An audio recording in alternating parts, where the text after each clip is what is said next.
اللہ میں نے اس نظام کے ساتھ ریکنسائل نہیں کیا۔ اللہ میں نے اپنی توانائیوں اور اپنی محنتوں سے نہ اپنے لیے کوئی جاگیر بنائی نہ اپنے لیے جائیداد بنائی۔ اللہ میں کوئی دولت چھوڑ کر نہیں مرا۔ اللہ میں نے اپنے بچوں کو بھی اسی کام کے لیے لگا دیا۔ میں نے ان کی دنیا سے بڑھ کر ان کی عاقبت کی فکر کی ہے۔ نہیں کر سکا، آگے کچھ نہیں ہو سکا تو میں بے بس ہوں۔ میں ایک ایسے ماحول میں رہ رہا ہوں جس میں اللہ کا دین غالب نہیں ہے۔ میں نماز پڑھ رہا ہوں، روزہ رکھ رہا ہوں، میں شراب نہیں پیتا، میں سور نہیں کھاتا۔ چلو میں نے اپنا اکاؤنٹ جو ہے بینک میں جو ہے کرنٹ اکاؤنٹ رکھا ہوا ہے، میں نے کوئی سود نہیں لیا، نہ سود لینا چاہتا ہوں۔ کیا کروں؟ اکیلا چنا پہاڑ کو تو نہیں پھوڑ سکتا، پورا نظام تو میرے بدلنے سے نہیں بدل جائے گا۔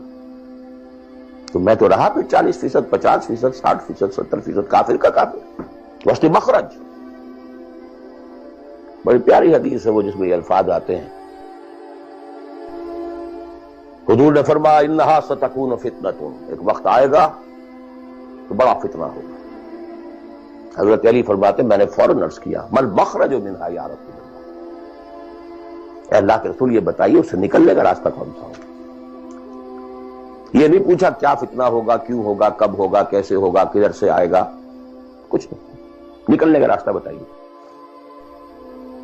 بلکہ ایک اور روایت اس حدیث کی اس سے بھی زیادہ پیاری ہے کہ اصل میں حضرت جبرائیل نے کہا حضور سے یا محمد امتک بعدک، اے محمد صلی اللہ علیہ وسلم کبھی سوچا ہے تمہارے بعد تمہاری امت کا کیا بنے گا؟ تو حضور پلٹ کر سوال کرتے ہیں مل مخرج منہا یا جبرائیل، تو بہت بڑا پرابلم تم نے اے جبرائیل میرے سامنے رکھا ہے، تو اب آپ ہی بتائیں اس سے نکلنے کا راستہ کیا؟ قال کتاب اللہ، وہ پوری حدیث پھر وہی ہے، کتاب اللہ فیہ خبر ما قبلکم ونبأ ما بعدکم وحکم ما بینکم وہو ذکر الحکیم وہو الصراط المستقیم وہو حبل اللہ المتین۔ اس کا مخرج کیا ہے؟ یہ ہے اصل میں میرے اگر تو یہ بات سمجھ میں آ گئی، اس کے لیے تصور سمجھ لیجئے ہمارے دین میں کفارے کا ایک تصور ہے۔ آپ نے روزہ توڑ دیا، وہ تو ٹوٹ گیا، کیا کروں؟ جڑ تو نہیں سکتا۔ کب اشکوں سے جڑ سکتا ہے؟ جو ٹوٹ گیا سو ٹوٹ گیا۔ موتی ہو کہ شیشہ جام کے بل، جو ٹوٹ گیا سو ٹوٹ گیا۔ تم ناحق ٹکڑے چن چن کر دامن میں چھپائے بیٹھے ہو، شیشوں کا مسیحا کوئی نہیں، کیا آس لگائے بیٹھے؟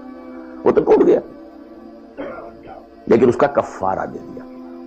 کفارہ ہے، قسم کھائی تھی، یہ نہیں ہے کہ اب توڑ نہیں سکتے، غلط کھا بیٹھے، توڑو، کفارہ۔ آج میں اس لفظ کفارہ کے حوالے سے آپ کے سامنے وہ بات رکھ رہا ہوں۔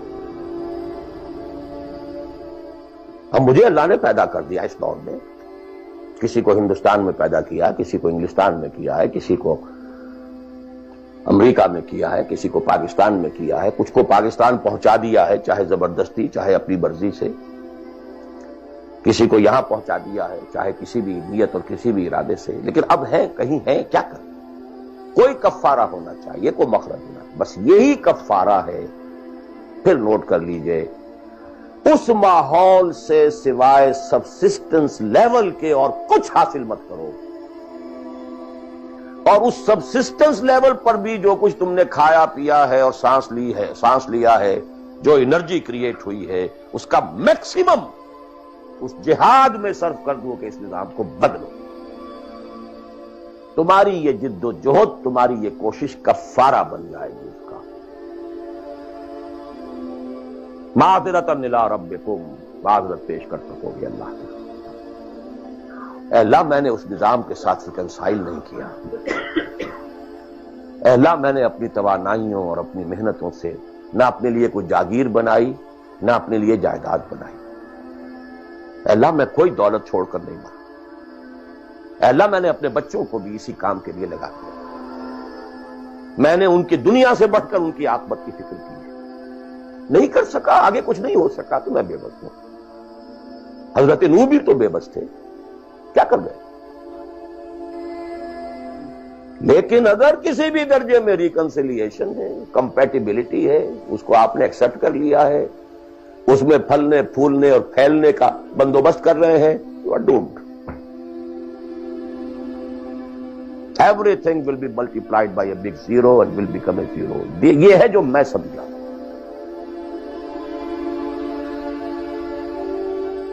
اس کا نام ہے جہاد.